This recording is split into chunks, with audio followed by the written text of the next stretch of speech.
The Mazda MX-3 made its debut in the early 90s as a small and sporty hatchback and competed in the highly competitive Econosport segment. In this episode, we're going to take a closer look at the Mazda MX-3 and how it offered itself in a stylish, fun, and affordable package. So grab an orange Gatorade, kick back, and let's get down to the nitty-gritty. There was a time in the 1980s when the Japanese carmaker Mazda was considering adding sportier and more youthful vehicles in its showrooms. During this time, Econosport coupes were popular. This was a class of subcompact cars, stylish coupes designed to offer contemporary sporty looks and decent handling while being efficient. These Econosport coupes were usually configured as front-wheel drive and shared mechanical bits with their sedan counterparts.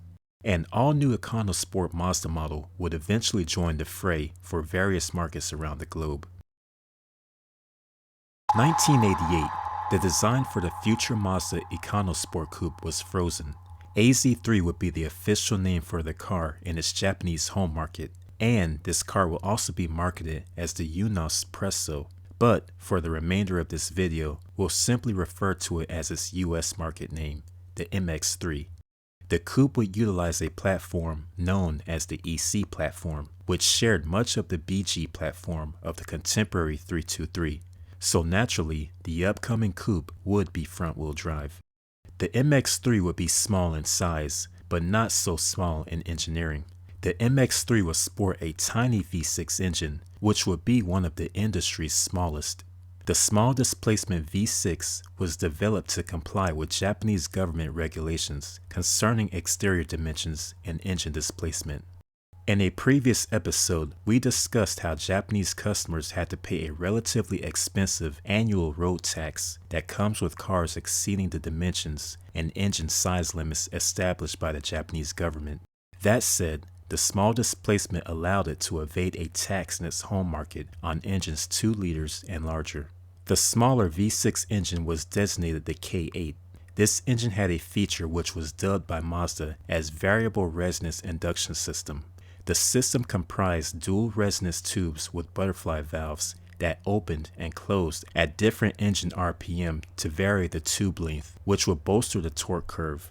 Although maximum torque would be at just 115 pound-feet at 4,500 RPM, the system would allow a higher percentage of that torque to be available over a greater rev range.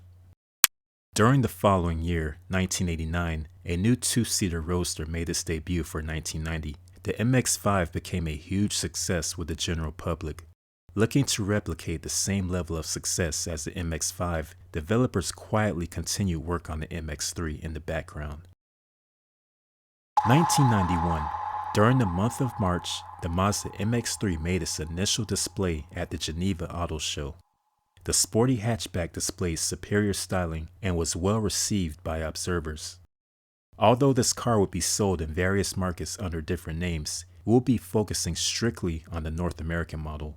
In the North American market, the new coupe had 2 different names, the MX-3 for the United States and the MX-3 Presidia for Canada.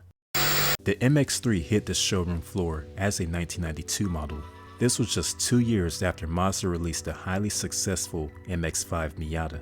During this 1992 model year, Mazda already had other sporty offerings in its lineup. Of course, the RX-7, and there was also the MX-6, a coupe that shared its mechanical bits with the Ford Probe. Compared to an MX-6, the MX-3 was significantly smaller, sporting a wheelbase of just 96.3 inches. Despite the short wheelbase, there was a unique interior, plenty of storage space, and decent ride quality. Buyers could choose between 2 engines, an inline-4 and the V6 as we discussed earlier. The 88 horsepower single overhead cam 16-valve 1.6-liter inline-4 came with the base MX-3, while the GS model got the 60-degree dual overhead cam 24-valve 1.8-liter V6 with an aluminum block and heads. Though only displacing 1.8 liters, power was rated at 130 at 6,500 RPM. There was a dual overhead cam version of the B6 engine, the B6D, that would eventually take the place of the single overhead cam engine. The dual overhead cam 16-valve inline-4 cranked out 106 horsepower, up from the previous 88 horsepower. 1994 would mark the final year for the V6 in the United States. It was believed that sales of the V6 were cannibalized due to the recent introduction of the dual overhead cam inline-4 and its higher power output. Either way, sales of the V6 continue in Japan, Canada, as well as other markets. For the rear suspension of the MX-3, Mazda utilizes proprietary twin trapezoidal link technology, delivering benefits associated with active four-wheel steering systems while being lighter and less mechanically complicated. Twin trapezoidal link technology has been utilized on various Mazda vehicles before and since the MX-3. So what was the other reason for the small V6 engine? Mazda was in need of a premium engine for its Eunos luxury brand. The Eunos 500, a compact luxury car, made a public debut before entering full production in January 1992. As we mentioned earlier in this video, the manufacturer had to keep the K8's displacement below a specific amount of liters as a means of dodging extra taxes in Japan. Long story short, the 24-valve dual overhead cam 1.8 found itself under the hood of the MX-3 and the Eunos 500. However, its larger variants powered many Mazdas, not to mention several Ford Probe models. Ultimately, the Eunos brand became a major flop, and the execs at Mazda made the decision to cancel the Eunos brand altogether.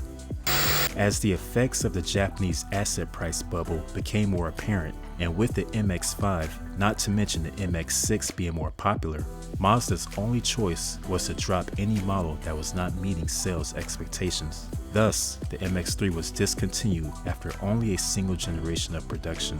The 1996 model year would be the last for the sporty coupe in the United States. All in all, the MX-3 was included in a new wave of cars Mazda had planned on phasing in. There was a new 929 luxury sedan, the new 1993 RX-7, not to mention the redesigned 1993 MX-6.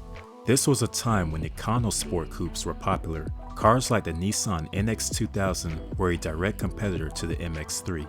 Although not as much of a direct competitor as the NX2000, the new for 1993 Honda Civic Del Sol was often cross-shopped with the MX-3.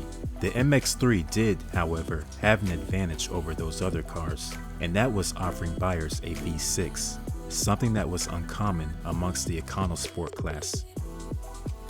Let us know if you owned or drove a Mazda MX-3. These sporty hatchbacks are a rare sight nowadays, and I can't recall the last time seeing one on the road. As always, thanks for coming out to the show, and we look forward to seeing you in the next episode. Until next time, this is your host Rob, and thanks for tuning in to Antique Tags.